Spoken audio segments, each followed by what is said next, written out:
2025년 첫 영상 강의에서 제가 유언처럼 남긴 강의가 있습니다. 조금 어렵겠지만 참조하시기 바랍니다. 지금의 기독교 신학 교육이 잘못됐기 때문에 아무리 훌륭한 사람이라고 할지라도 본의 아니게 엉뚱한 길로 인도할 수밖에 없습니다. 오늘은 신학을 만든다라는 게 무슨 말인지 제가 좋아하는 바울 신학자 크로스안의 이야기를 잠깐 드리려고 합니다. 신학은 만들어야 됩니다. 만드는 것을 배워야 됩니다. 지금 우리나라를 어지럽게 하고 있는 전광훈 목사, 그분은 자기 나름대로 신학을 만들었습니다. 만드는 일에는 성공했고 탁월합니다. 내용이 엉터리라 그렇지 잘 만들었습니다. 만들기를 잘 했습니다. 내용물이 좋다는 얘기는 아닙니다. 수없이 많은 선량한 목사님들이 성경대로 목회를 하려고 애를 쓰고 있는데 대단히 훌륭한 분들이라고 볼 수 있습니다. 그러나 그것은 성경에 나와 있는 예수님이나 바울 선생님의 목회 방식은 아닙니다. 전광훈 목사는 내용은 잘못됐지만 형식은 옳은 겁니다. 현장에 있는, 내 앞에 있는 사람들에게 믿음과 소망과 사랑을 주고 있기 때문에 그렇습니다. 교회를 아직도 다니세요? 100년 전에 원숭이 재판이라는 미국 테네시주에 있었던 재판에서 나온 결론, 성서는 문자적으로 오류가 없다. 그런 이야기를 자꾸 하면 원숭이가 개신교 목사님들, 신앙인들을 비웃지요. 지금 교회에 안 다니는 사람들 혹은 다니고 있지만 내면적인 갈등을 겪고 있는 사람들에게는 희망이 있지만 지금 교회 안에서 편안한 사람들은 미래의 기독교를 구원하는데 희망이 없습니다.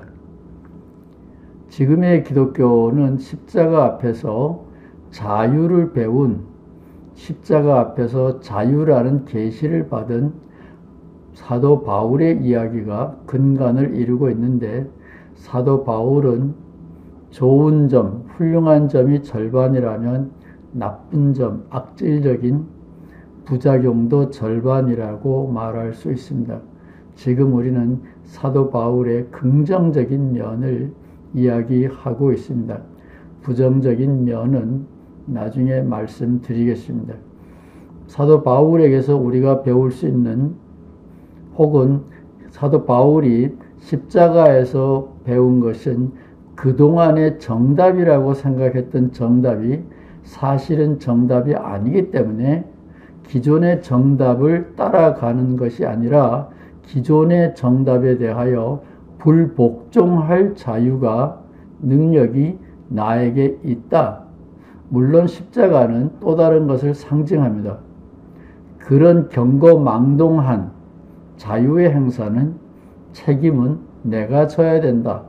억울하다라고 말을 하면 안 된다. 이런 것을 십자가 앞에서 바울은 배웠습니다.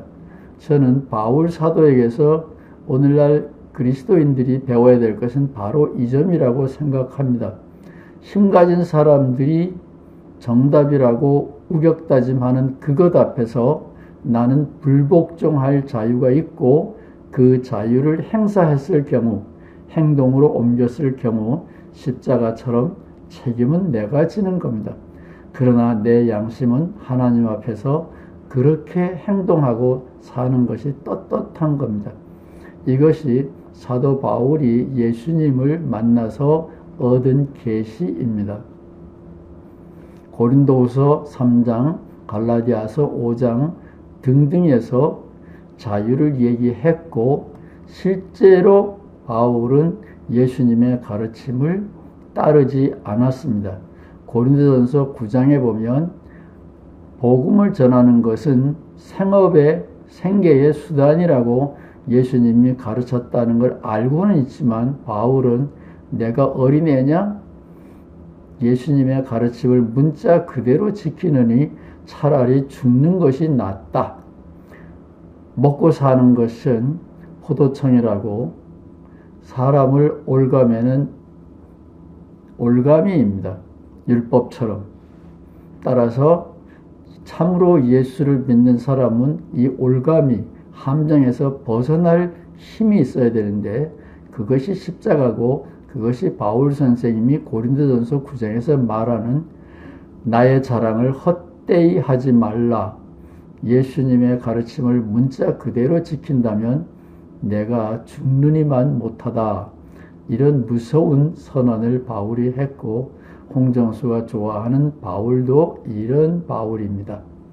이런 바울이 예수의 십자가에서 드러난 것이다.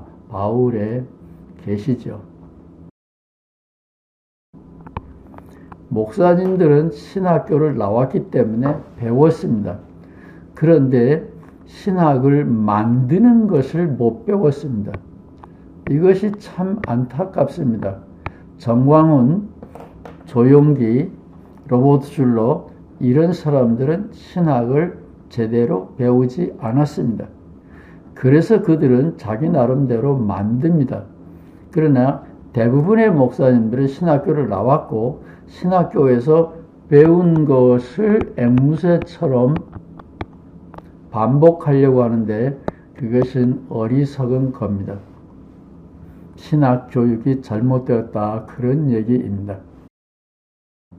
크로산이라고 하는 신약학자가 신학을 만들기를 굉장히 잘 보여줬습니다. 크로스아는 바울을 읽으면서 바울 이야기, 바울 이름으로 쓰여진 기독교의 책들 사이에 모순이 있다라는 걸 알게 됐습니다. 예를 들면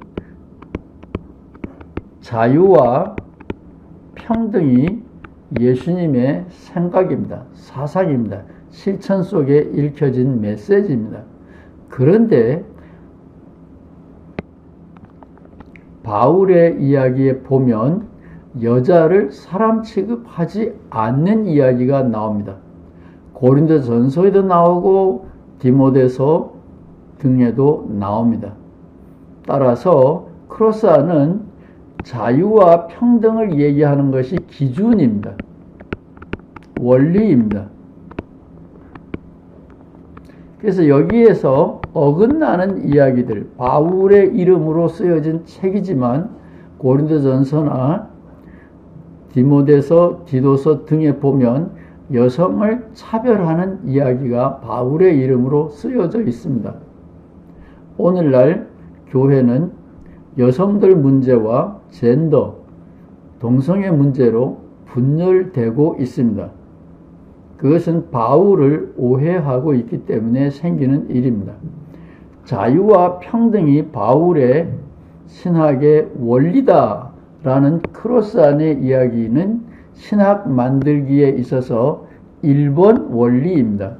즉, 내 앞에 있는 현장, 교우들의 희로애락을 생각하면서 그들에게 위로와 희망을 줄 수 있는 성경 메시지를 연결시키는데 그 성경을 풀이하는 원리, 복음의 핵심이 무엇인지를 성서는 말해주지 않습니다.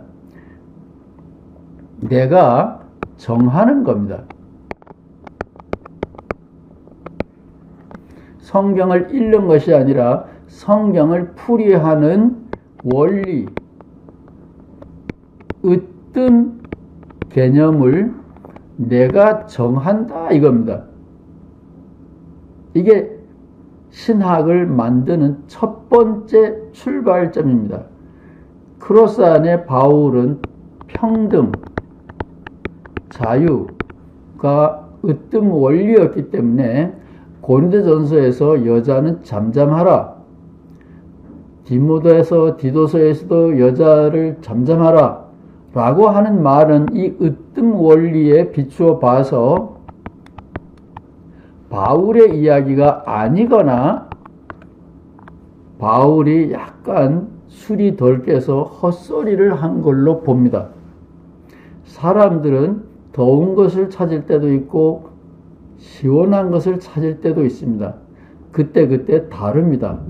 핵심적인 가르침이 있고 부수적인 가르침이 있습니다. 따라서 핵심에서부터 부수적인 것을 구분할 줄 아는 것이 만든다라는 말의 2번입니다. 만든다의 1번은 핵심, 기준, 원리를 세우는 거고, 물론 핵심과 기준과 원리는 내 앞에 있는 현장, 교우들을 생각하면서 기독교 메시지가 전달하는 키워드입니다. 바울은 자유였습니다.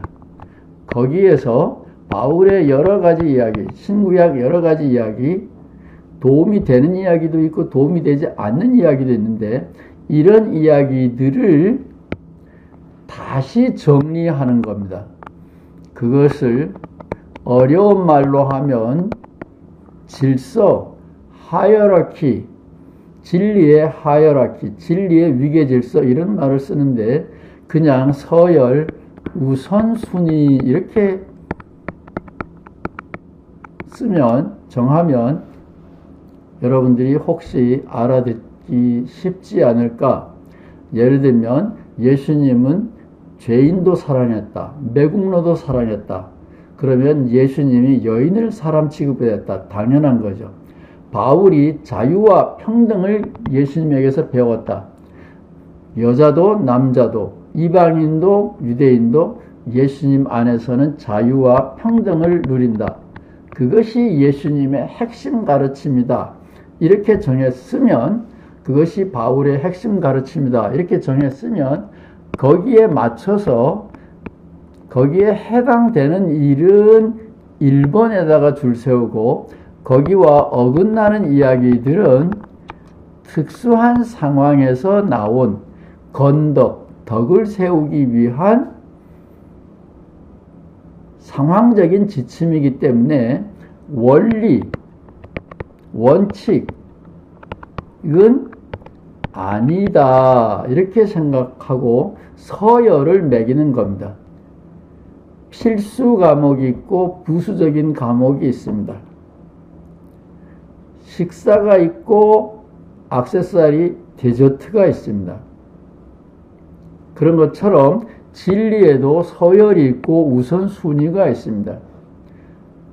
믿음으로 구원받아라가 1번이고 야고보서에서 행함이 없는 믿음은 죽은 믿음이다는 2번 우선순위에서 밀립니다.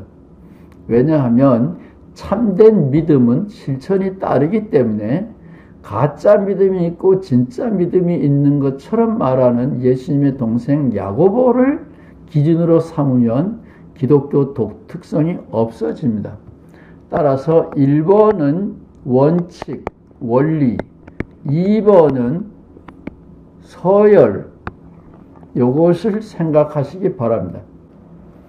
오늘은 크로스안이 이 책에서 사상의 일관성을 찾으면서 여성을 억압하는 바울은 진짜 바울이 아니다라는 이야기를 과감하게 해 주었습니다. 그런 것은 바로 성서학자의 한계를 넘어서는 신학, 조직신학자의 작업인데 성서학자가 해 주었습니다. 그래서 이 부분을 여러분과 함께 나누었습니다. 고맙습니다. 다음에 또 뵙겠습니다.